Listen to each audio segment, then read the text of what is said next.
Hey y'all, welcome to the shop. Today I'm working on a KTM 1290 Super Duke R.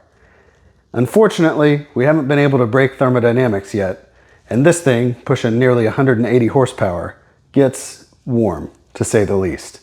You want your cooling system performing optimally, and KTM recommends you change the coolant in this bike every 4 years.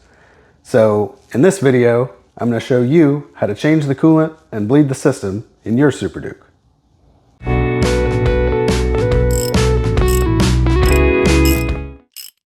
Here are the tools I use to get this job done. It's a simple job, so you don't need much, but you can find a list with links in the description below. First up, we've got to remove the spoilers so we can get to the radiator. We're going to need a T30 to get this bolt out, and then they just pop off. And we're going to be taking both sides off.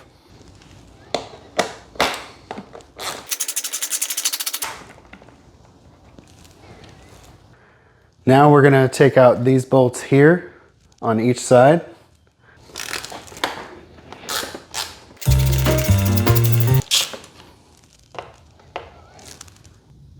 Okay, now that we got both those bolts out, we're going to remove the spoiler.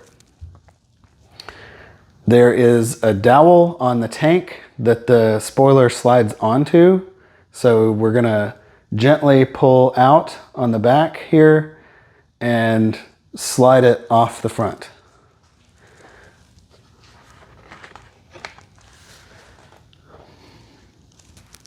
Now you can see we can get to our radiator cap.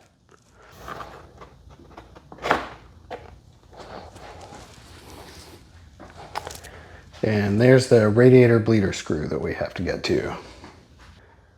Set the spoilers to the side somewhere safe, and now we're going to drain the old coolant. All right, I hope this goes without saying, but you want to be doing this on a bike that's all the way cold. You never want to work on a hot cooling system. All right, before I drain the coolant out, I'm going to at least crack this radiator cap, but I'm gonna take it off. It'll just kind of hang out there. All right, once we've got the cap off, we're going to take this drain bolt out. So I'm going to get my drain pan and an 8mm socket. Usually what I'll end up doing is kind of holding it here to catch it. But first, crack it loose. Shouldn't be too tight.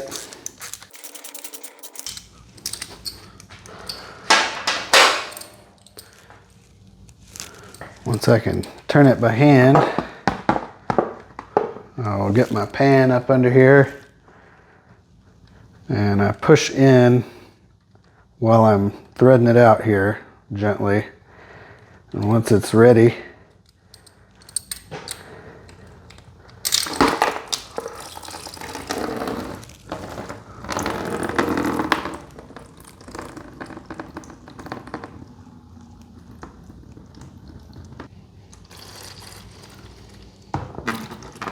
it's a somewhat messy job, but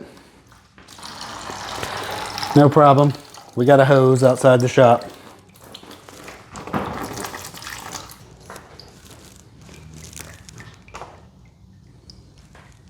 Get my drain plug that I dropped. All right, once it's done draining, put a new crush washer on your drain plug and thread that back in. I like to do it by hand just because we're working with aluminum here. All right, and that gets torqued to 10 Newton meters.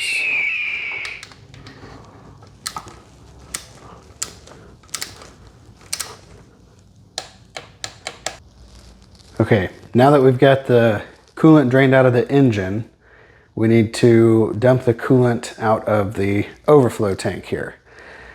This bike apparently had gotten hot, overheated, puked some coolant at some point. So this bike doesn't actually have any in this tank, but I'll show you how to take it off. You're going to want to pull out from the bottom, and you'll see there's two little hooks that go around the frame rail right here. So you can grab it right here on top, pop it out like that, and then it unhooks like that. There we go. And then you can, it's a little fiddly, but you can take this cap off and dump it out like that. Don't go too crazy because you don't want to pop these hoses off, but you can see that one is empty. This guy is empty. So anyhow, that's how you would do that. I'm actually going to leave that off right now because in order to fill it, it'll have to be out. You can't really get to it too well while it's in there. So moving on, now we're going to fill and bleed the system. All right, before I take it off the lift and show you the fiddly part, I'm going to show you where the bleeder screws are. So on the right side of the bike, the bleeder screw for the front cylinder head is right there, right above the coolant line and below this vacuum line. You see it, that guy right there. So you're going to want to remove that. And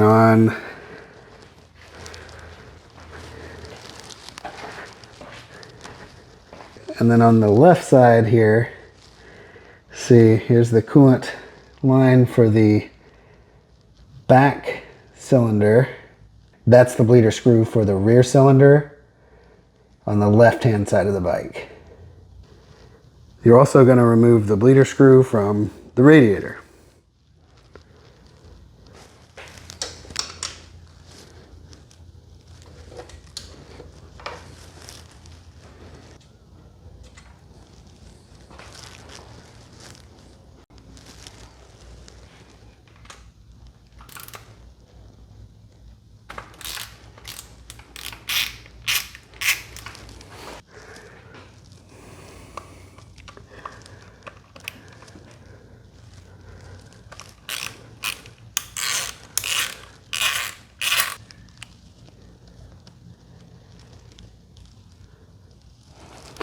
Okay, now for the fiddly part.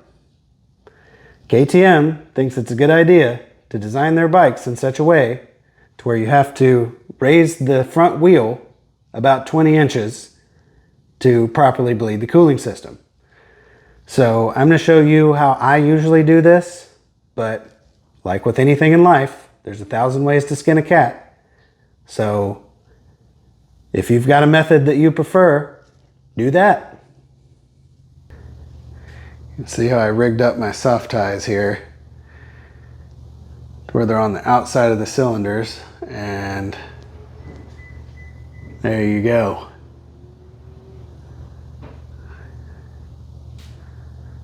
Okay, this is a little precarious, and I'm not telling you you should do this, but this is how I do it. An alternative to this is to roll it up some steps, but you're about to see that 20 inches is a good bit. So what I've done is measured from the floor to the floor of the lift 20 inches. I've got a big eye bolt in the ceiling here. So if you're somewhere where you can't drill a huge hole in your ceiling, obviously this is not for you. Or if you don't have a lift, this is not for you. But this is how I do it.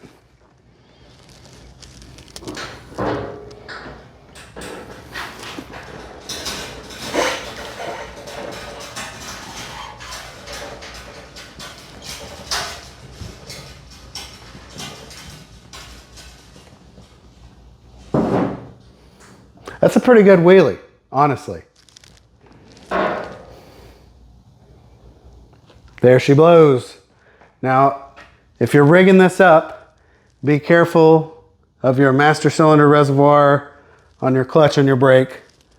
But there it is. Now we'll put coolant in it. Easy, right? KTM. All right, now we're going to fill the radiator with coolant until we start seeing coolant come out of the bleeder holes in the heads without air. So you're going to need to buy about 4 liters of coolant.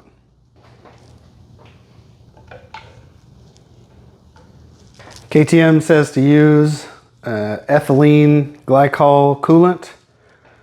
I'm using this ready to use Motorex coolant that the manual calls for.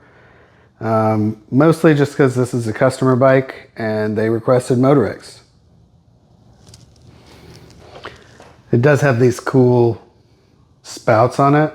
That's nice, honestly. I like that a lot.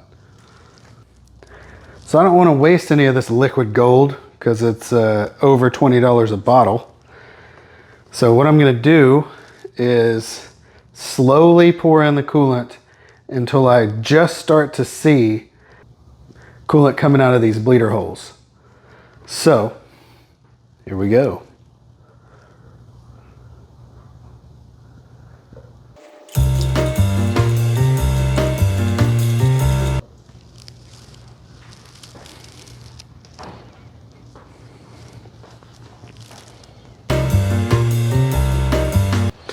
All right, when I start to get some coolant coming out of the bleeder holes, I'm going to thread the bolts in just a little bit so that air can still escape past the threads if there is any in there to be pushed out.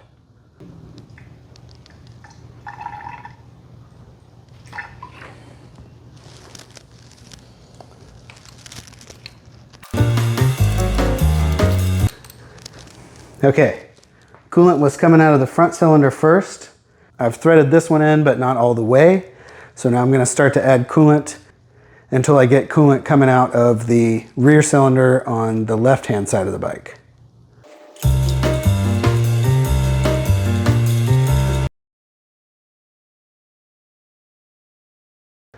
Then I'm going to top up the coolant.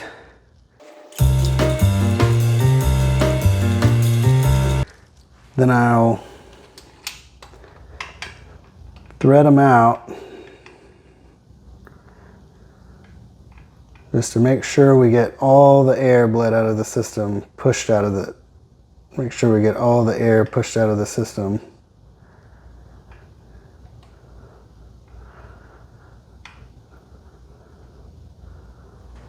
Okay, thread that one back down.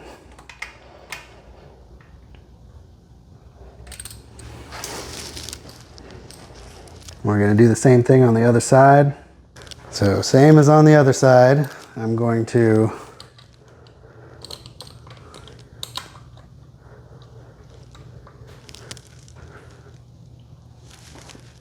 thread this out until I get coolant coming out.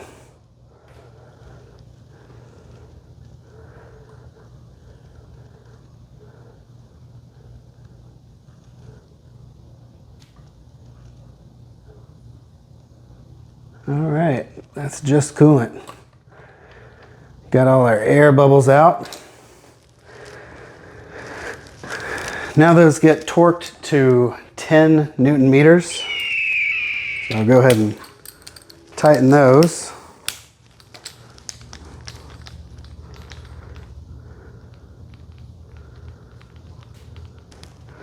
It's a little fiddly, not the best way to torque, but sometimes you got to do what you got to do.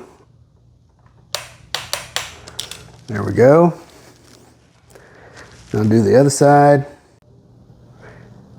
Now that I'm sure I've got all the air out of the cylinder heads and I've got the bleeder screws torqued, I'm going to slowly add coolant until I see coolant coming out of this hole there.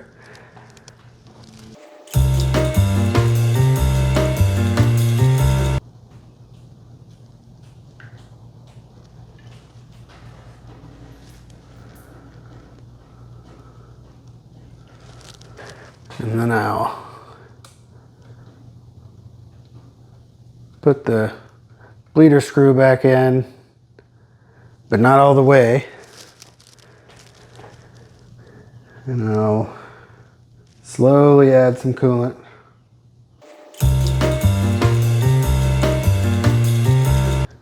Thread that back down.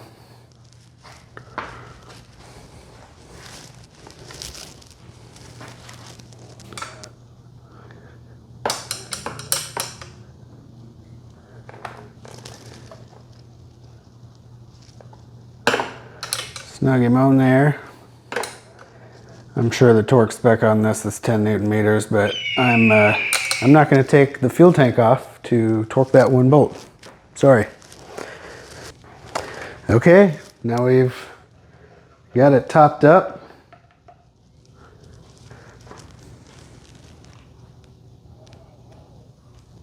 Fresh coolant. We're almost done.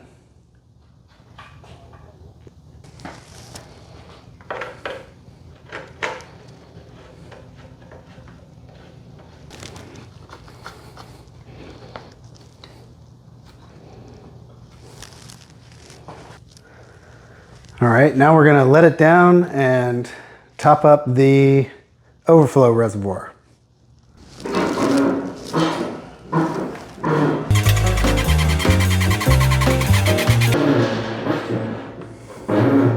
Now I'm going to unhook this bad dude from the ceiling and we'll put coolant in the compensation tank just to be sure.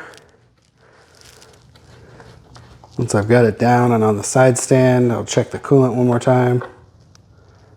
Yep. Good to go.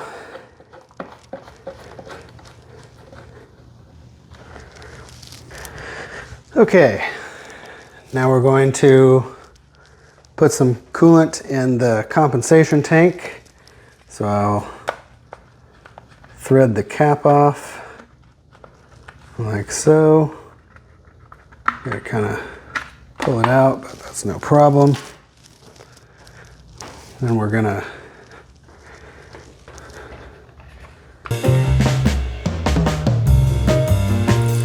I fill it about halfway up. Probably hard to tell on camera, but it's about right there. You want to leave some space to let it burp into here if it needs to.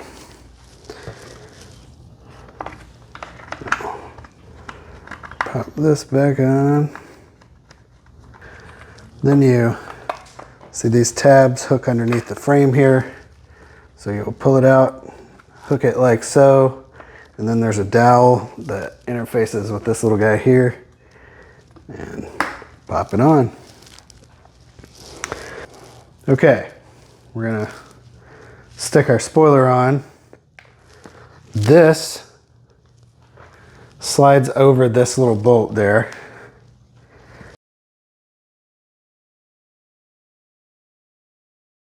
These are kind of fiddly, naturally.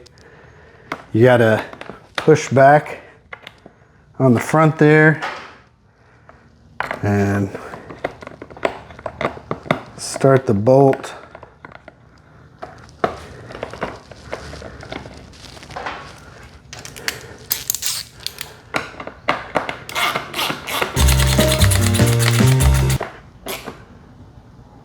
They're a pretty tight fit. Don't forget the one that goes in the radiator.